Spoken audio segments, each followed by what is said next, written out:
Welcome to Training Bytes, a digestible approach to counterpoint training. Today, as I mentioned earlier, is going to be not a real long session, about 30 minutes or so. And I'm going to talk to you today about how to issue gift cards and store credits outside of point of sale. I'll get my PowerPoint presentation to move. If you have any questions, just put them in the chat window on the Ring Central toolbar. And after we're finished today, I'll answer your questions in a Q&A session at the end. My name's Gina Thomas, and since I'm not on video, here's a picture of me at my favorite tea parlor.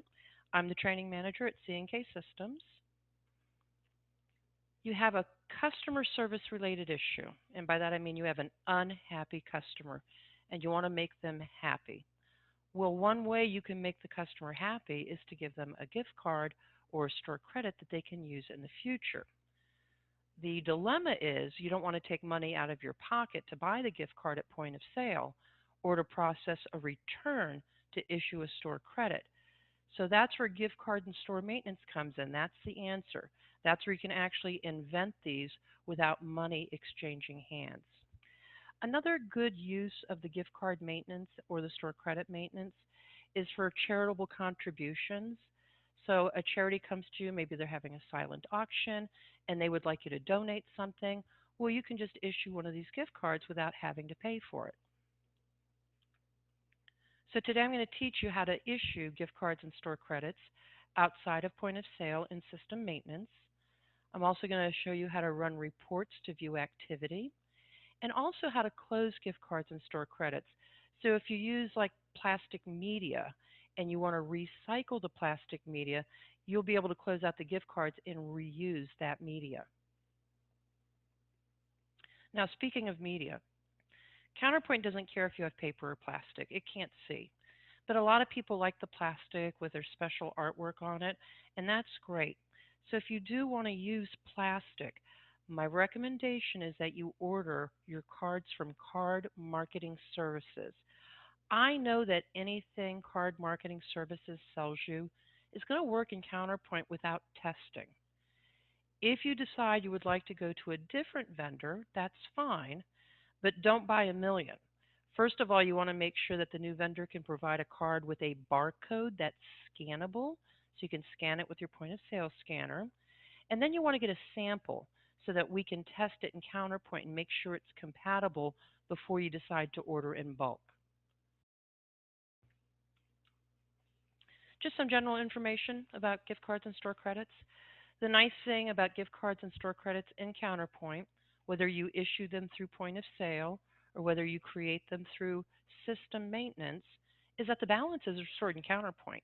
And there's no activation fees, there's no processing fees, FREE free, all you pay for those cards are the media. Balances print on receipts. So if you're issuing a gift card or a store credit through point of sale, the balance will print on the customer's receipt. And if a customer is making a purchase and paying with a gift card or a store credit, if there's anything left over, that balance will print on the receipt. Another nice thing, whether the gift card or store credit is issued through point of sale or through system maintenance, the balances update immediately. So you don't have to wait to the end of the night for posting. It's all instantaneous. So I'm going to go through a quick PowerPoint presentation and then we'll jump into the software. So we're going to start with creating gift cards without taking a payment. That happens in System, Gift Cards, Maintain Gift Cards. This is the screen you'll see. And within this screen, you'll be able to create new gift cards, edit existing gift cards, void existing gift cards, and view activity on a gift card. In other words, you're going to see all your gift cards here, whether they were issued through point of sale or whether you created them manually. Same thing with store credits. Under System, Store Credits, Maintain Store Credits, you'll see all store credits. Even if they were issued through point of sale, they will be here. You'll be able to create new store credits, edit existing store credits, void store credits, and view activity. Then we're going to talk a little bit about reports, because who doesn't love a good report, right? So under System, Gift Cards, Gift Card List, you can run a report that's summarized or detailed. You can filter for specific cards and dates, and I'll show you both reports after we get into the software. Same with store credits, system, store credits, store credit list. You can run the summary, you can run the detail, you can filter for specifics, whether it's specific credits or specific dates. Then there's closing cards, gift cards and store credits. So it's really important to close your gift cards and store credits so you can reuse that media. In other words, just because a gift card is fully used doesn't mean you can turn right around and reuse the gift card for someone else. It has to formally be closed, but I'm going to show you how to do that. And it's pretty easy. For gift cards, if you go to System, Gift Cards, Close Gift Cards, you can enable to close fully redeemed gift cards or voided gift cards or expired gift cards, and you can even specify a before date. So all gift cards before February 10th, 2020, whatever the case may be. Totally user definable. Same is true with store credits. System, store credits, close store credits. You'll enable close fully redeemed. You'll enable close voided. You'll enable closed expired, and then you can define dates. Once you close a gift card or a store credit, it will completely drop off the gift card list and the store credit list, which is that report that I just talked about a few minutes ago. But that's okay. Once you close the gift card or store credit, the reports for the closed doc or the closed cards are going to be available under System, Reports, History, and you'll see the closed gift card history and the closed store credit history. So with that said, let's just go ahead and jump into the software. And I'm going to move my little bars out of the way here. And we'll open up Counterpoint. Now, for those of you on older versions of Counterpoint, your Counterpoint doesn't look like this, but the functionality is the same. It's just that the new version of Counterpoint looks different, feels different, much more colorful. But what I'm going to teach you today in the new version, you can apply to the old version. And then as a reminder to those of you using the new version, let me move this screen up just a little bit. When you sign into Counterpoint, you have a recently used shelf. This is the last 15 modules that you used. So if I scroll over here, these are all 15 modules that I've recently used. These are user specific, they're not company specific. So if somebody else were to sign into Counterpoint, their recently used would be different than your recently used. Favorites also, this is user specific. You can specify up to 15 favorites. I only have 7 here, so I only have 2 pages. And again, user specific. And if you don't know how to make a favorite, it's super easy. Just find the module that you want to make a favorite, click in the star in the upper right corner, and it will appear down here in your favorites list. Something that's also very nice about this new version is if you forget where something lives, because that's always a challenge. Where do I go? Where does it live? What's the path? There's this nice magnifying glass at the top here. So if I were to type gift cards, notice how this window displays anything related to gift cards, and then I can click directly on the module that I want, and Counterpoint will take me right to where I need to be. Okay, so to get to gift card maintenance, we're going to go to System, Gift Cards, and Maintain Gift Cards. So I'm going to open up Maintain Gift Cards. Once you're in Maintain Gift Cards, you can go to the table view and see a list of your gift cards. You can go to a lookup and see a list of your gift cards. And of course, because we have a table view and a lookup, if you want to add or remove columns to any one of these, you can go to your column designer and add or remove whatever you like. If I'm looking at an existing gift card, I can void the gift card. So let me void this. And here's what's nice about voiding the gift card. If you haven't closed out the gift cards, you just voided it and you said, oh, that was a mistake and I really didn't mean to void it, you just come here and reinstate it. Very easy. If you want to not void, if you want to view the activity of this particular gift card, click on View Activity, and you can see all the activity associated with this one gift card. So you can see I have voided it and reinstated it quite a bit today. To create a new gift card, if you're looking at an existing gift card right here, a couple of different ways, you can click on this left-facing arrow, or you can click on the plus sign. In the gift card number field is where you're going to type the number that's under the barcode of your card, or you can scan it. So I'm going to do, let's say, 1, 2, 3, 4, 5. We'll do 5 fives. The gift card code line is optional, but I recommend that you use the gift card code, and here's why. There's nothing in Maintain gift cards that lets you discriminate between or discern between a gift card that was created in point of sale and a gift card that you manually created. So I like a way to flag the gift cards that I manually created. So we can leverage this field. If I go into the lookup, you can see I already have one created, but you probably don't. So all you have to do is click on Add. Just type a name here. It can be any name, avocado, pineapple. I like manual.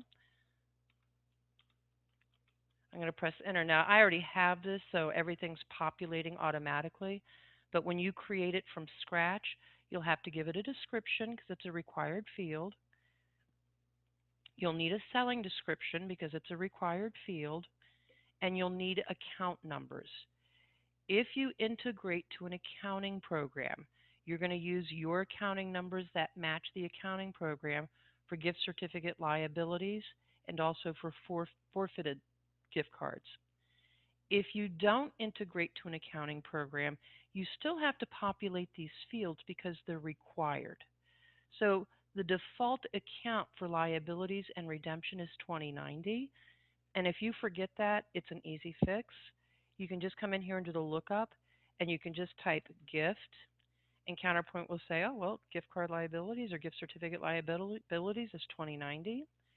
Your redemption is going to be the same account. The same with forfeit. Oh, I forget what that account number was. Just come in here and do the lookup, type forfeit, and there you go. So I'm just going to save, and now I've got a gift card code of manual. The selling description should be the customer's name. I'm going to type Mary Higgins here. Now, here's why. In real life, people lose their gift cards, and they're going to call you up and say, I lost my gift card. And they're going to be really, really happy when you say, oh, well, what's your name? I'm pretty sure I can find it.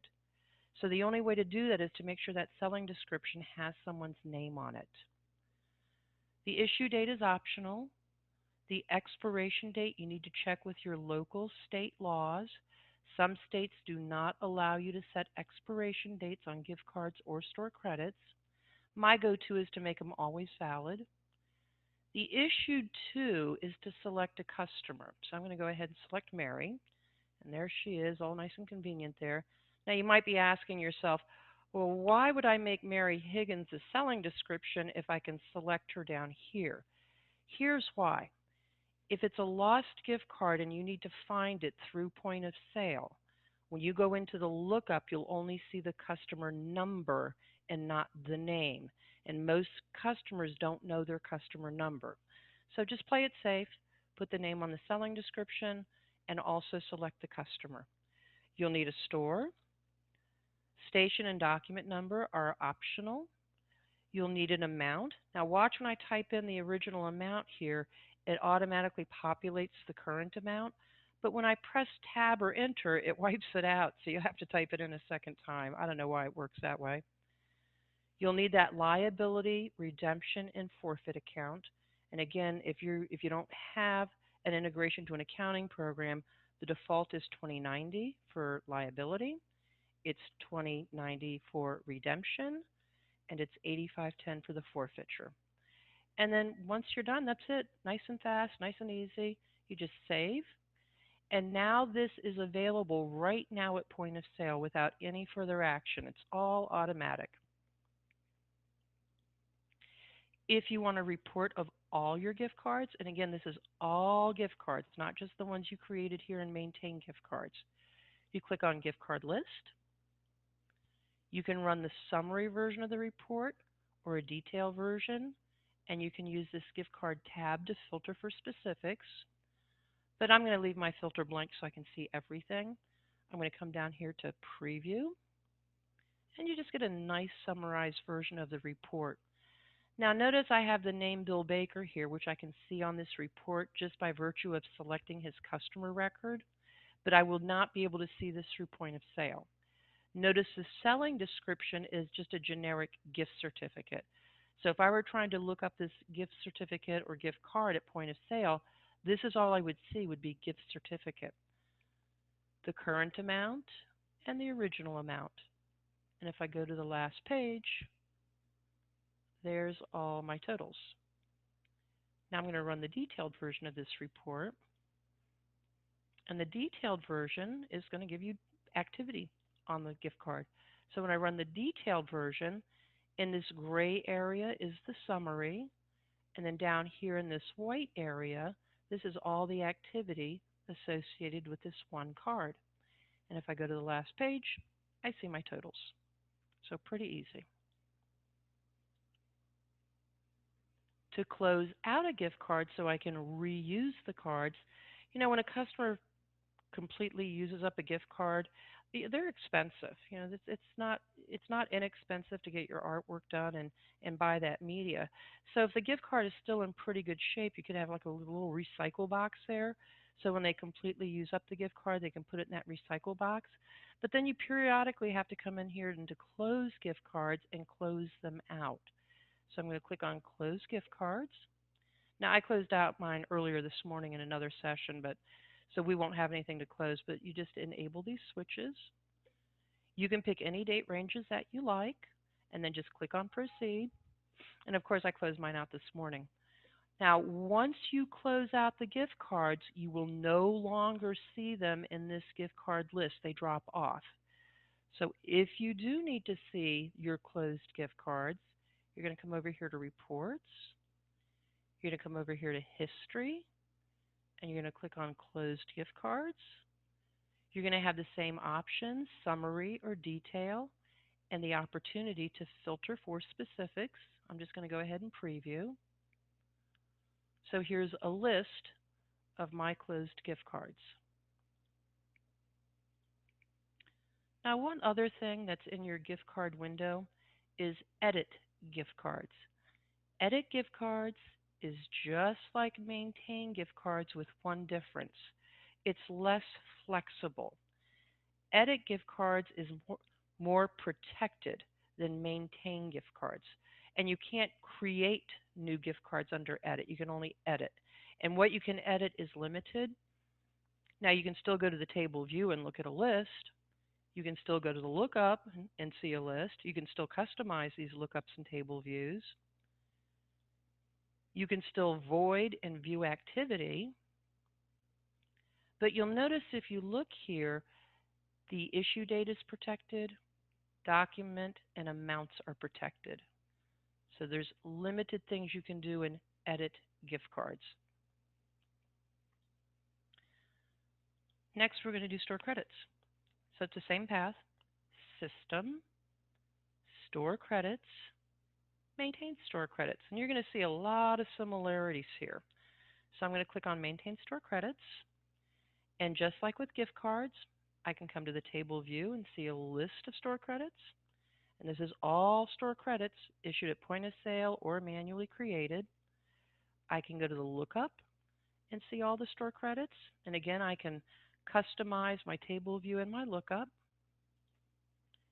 If I'm looking at a single store credit, I can void it and I can reinstate it as long as I haven't closed out the store credit. I can also view the activity. So here's all the activity for this one store credit. If I want to create a new one, if I'm looking at an existing store credit, I can use this left-facing arrow, or I can click on this plus sign. The store credit number is the number on the barcode. So let's do 1, 2, 3, 4, 5. This gift card code is not going to help you. I don't even know why this field is here, so it's useless. The pay code I don't find very helpful either. But the description, again, maybe somebody's name. I'm going to put Gina Thomas here. Issue date's optional. Expiration date, again, you want to look to your local state laws. My go-to is to make it always valid. Issued to. Now, there's a big difference between this issued to and the issued to on the gift cards. When you select an issued to here, it actually will show up in your lookup with the customer's full name, as long as you customize the screen as such. So I'm going to choose Gina. I'm going to choose my store. Now, on the document number, again, we want a way to discern between store credits that were created at point of sale or ones that we just manually invented. So what you might want to type on the document number is manual. It's an alphanumeric field, so you can type a combination of letters and numbers. The original amount, this is going to behave just like the gift card, where when you type it in, it populates the current amount, but as soon as you press tab or enter, you have to re-enter it. The liability accounts just depends on whether or not you interface to an accounting program.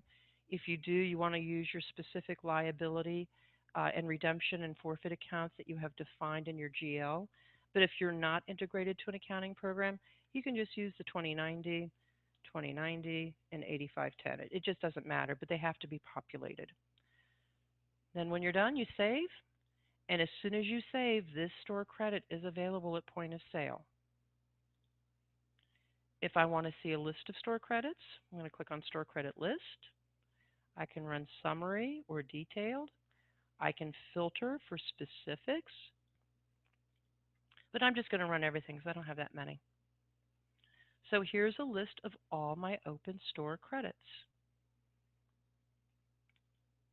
Now I'm going to run the detailed version. In the detailed version, the gray area is the summary, and the white area is all the activity associated with each store credit. And of course, if I go to the last page, I can see totals. If you're using cards for your store credit and you recycle cards, you're going to need to close them out. Matter of fact, even if you're not using cards, you really should close out your store credits periodically, especially if you interface to an accounting program. And here's why. When you issue a store credit or a gift card at point of sale, a distribution is created right away. When you create a store credit or a gift card through Maintain, there's no distribution created. The distribution is not created until you close out the card. So you're not going to be able to match apples to apples until after you close them out. So I'm going to go to Close Store Credits. And again, I closed these in an earlier session, so we don't have anything really to close. But you can see I enabled all these switches. I gave it a date. Notice how there's a distribution date here. So the distributions for your manually created cards are not going to be created until you close the cards and you enter a distribution date. And then I'll proceed, but I don't have anything. Now, once I'm done closing out the store credits, they disappear from this list. So if you need a report on the closed store credits, you're going to come to Reports, you're going to come to History, and you're going to go to Closed Store Credit History. Again, you can run summary or detail, and you can leverage filters. A lot of consistency here as far as between the gift cards and the store credit, maintenance, the list, the closing, and the reports. I like consistency. So there's my summary, here's my detail, and that's the store credit history report. Now, just like gift cards, there's an edit store credit, and it's the same thing as maintain, just not as flexible. So if I go into edit store credits, again, I can go to the table view, see a list. I can go to the lookup, see a list. I can void, I can view activity, but there are protected fields here. Just like with gift cards, the issue date's going to be protected. The document number and amounts are going to be protected. Now next I'm going to jump into point of sale and just give you a couple tips and tricks at point of sale. I wouldn't share these tips or tricks with everyone in the organization. You want this to be management level type only because there's no security around this. But if people don't know how to do it, they're not going to know how to do it. So I'm going to go to point of sale and I'm going to go to touchscreen. First of all, I'm just going to talk about selling a gift certificate at point of sale, which everyone should know how to do. But when you sell a gift certificate at point of sale, it's a really great idea to change that description to an actual name. So again, if it's lost, you have a way of finding that gift card or gift certificate. So I'll just put Mary Higgins here. The gift card number, you're just going to scan the barcode that's on the gift card. You'll define an amount. She just wants $23 because she's just like that. Click OK, and then I'm going to take cash for it. And I'm going to pay the ticket balance. Now, here's the part I'm going to share with you that I don't want you sharing with everyone in the organization. Gina Thomas calls you up, and Gina says, pretty sure I have one or two gift cards with you, but you know what? I can't find them. They're lost. Maybe they got thrown out, and boy, I'd really like to use them. Is there a way you can find my lost gift card for me? Well, let me check, Gina. So you're going to go to your tender for gift card, and you're going to click on it. And then you're going to come here into this lookup. Notice I've got all these generic gift cards. So if somebody lost one of these generic gift cards, it's going to be too bad, so sad. There's just no way I'm going to know who belongs to that gift card unless I actually captured some customer information when I made the sale. I'll know who I sold it to. But again, it's just a number here, not a name. So now if I go to keyword and I type Gina, oh, look, Gina, look, you have a gift card for $50 and another one for 100. Yay, I'll be right in to buy something.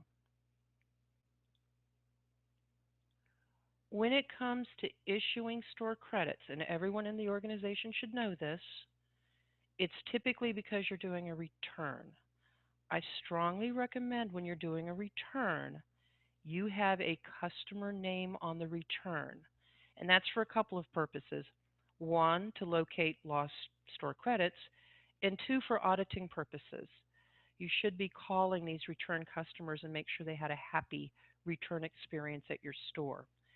For those of you using the new UI, if you come right up to this customer number field, you can actually click inside of it to do a customer lookup. So it's nice and easy. Now, the next part, I don't want you sharing with everyone. So this is just between you, me, managers. Uh-oh, I lost my store credit.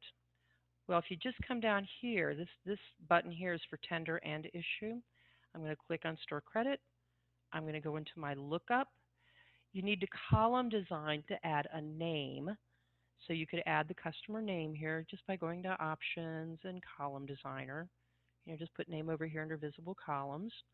And then you could keyword search for the store credit you're looking for, and Counterpoint will find it. Oh, hey, Mary, yeah, you have a store credit worth $50. So that's gift card maintenance and store credit maintenance. So I'm going to go back to the PowerPoint presentation and minimize Counterpoint here.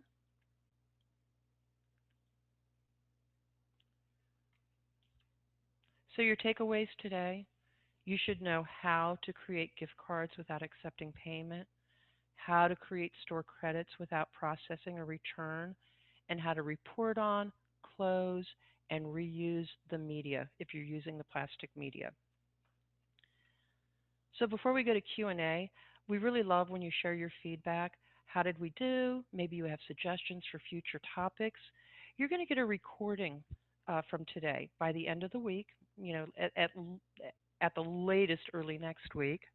You'll get a recording, and inside with that recording or along with that recording is a survey.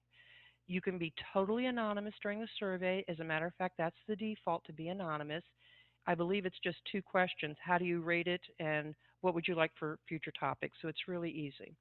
Or if you just want to go to a website, our website, and just fill out the survey by itself, just go to cksystem.com/training bytes survey and fill out the survey there. Either one is fine with us. But we would really love your feedback. Next month, we're going to have a different topic.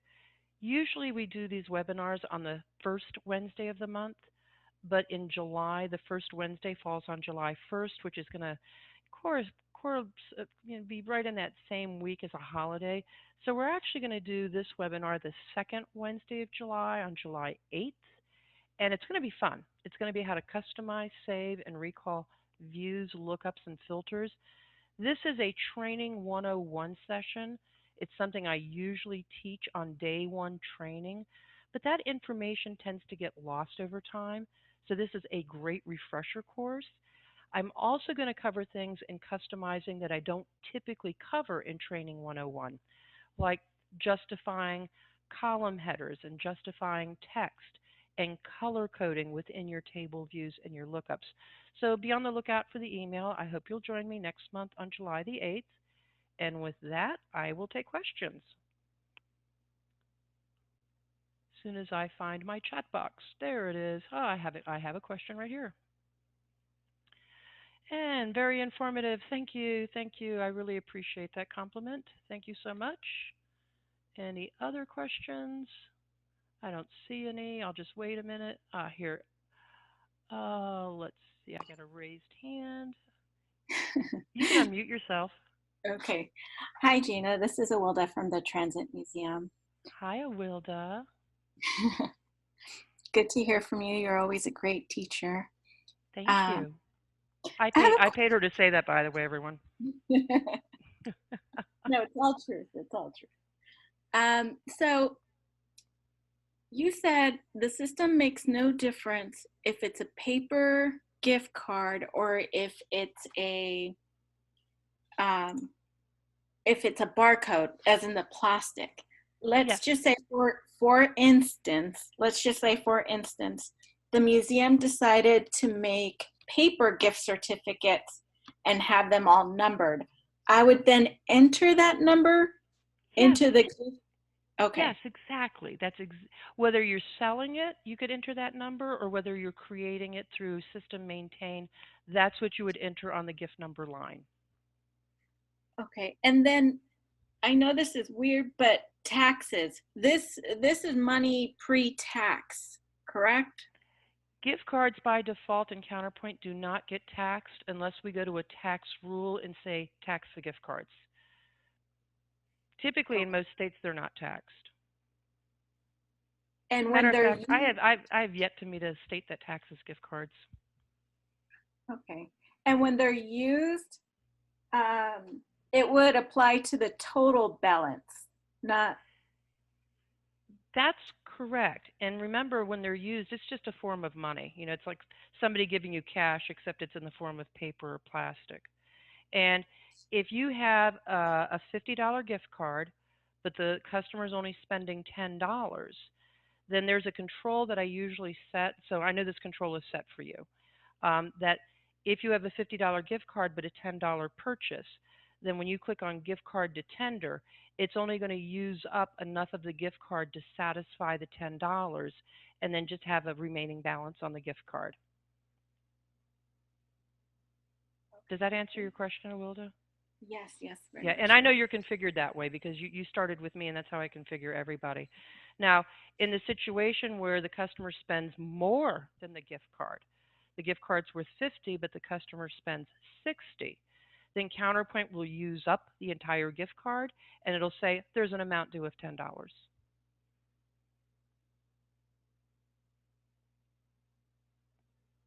Does that help you out? Very much. Thank you. Excellent. And it looks like we have a couple more questions here. I love when people ask questions. Okay. Who can maintain? That's a really good question. It depends on their menu code. And if you remember from training, a menu code dictates what group of people can see what in Counterpoint. And let me give you a quick visual on that because this is important. As soon as I can get out of my PowerPoint presentation, mouse. There we go. So a menu code, which is under Setup, System, Menu Codes. You can see here I have what's called a manager menu code. So if your user is tied, and you would have more than one user tied to this in most cases, but users that are tied to this menu code, and I'll show you where that lives on the user record real quick. It's right here. Okay. This says system security, but system security ties back to the menu code. So in a menu code, like for example, my manager menu code, oh, this manager has a lot of power. But if I open up system, this particular manager, this group can get into maintain because if you can see it, you can do it. And if it's in your menu, that group can see it. Now let me just call up the POS one because they're restricted. So you can see this is the POS custom menu. So anyone that's tied to this group, when they go to system, they do not have gift card maintain, store credit maintain. So that's the answer to the question. If they can't see it, they can't do it. So that's who has permissions to get to that area of the program. And I think we got a couple more questions. Okay, so good question. Multi-locations. Can they use them at any location? That's a good question. It depends on a setting. So if you go to Setup, System, and Gift Card Codes, and I'm just going to pull one over here. No, there's a switch that says they can use it at other locations. Oh, let me think. There's gift card codes. I think it might be a company setting. Let's see.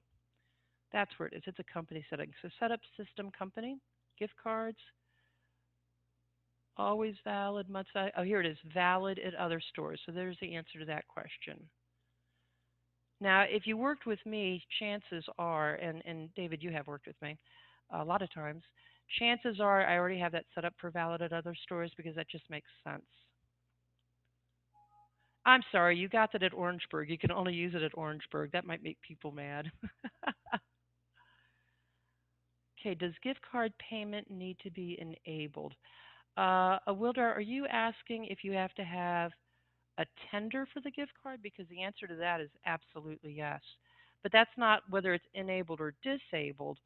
You have to actually have a pay code called gift card, which you do. You have to have that pay code attached to your store, which you do. And then you have to have a touchscreen button for it, which I don't know if you have that or not. We might have removed it during your training. Yeah, I think when we set it up initially, we weren't using them, so it was not enabled. Yeah, but it's not that we enabled it. I think we just removed the button from touchscreen. So that's just a matter of putting back the button so you can sell gift cards and then another button so you can tender by gift card. But all the other setups are already there. You just don't see them because you don't have the buttons. Okay. Okay, does that help you out? Yeah. Excellent. Okay, well, that's all I have today, and it looks like we're done with all the questions. I want to thank everyone for your time. I know your time is very valuable. I appreciate you spending part of your afternoon with me, and be on the lookout for the next session about customizing views, lookups, and filters. It'll be a great refresher, and it'll be a lot of fun. Have a great week and weekend, everyone, and I'll see you next month.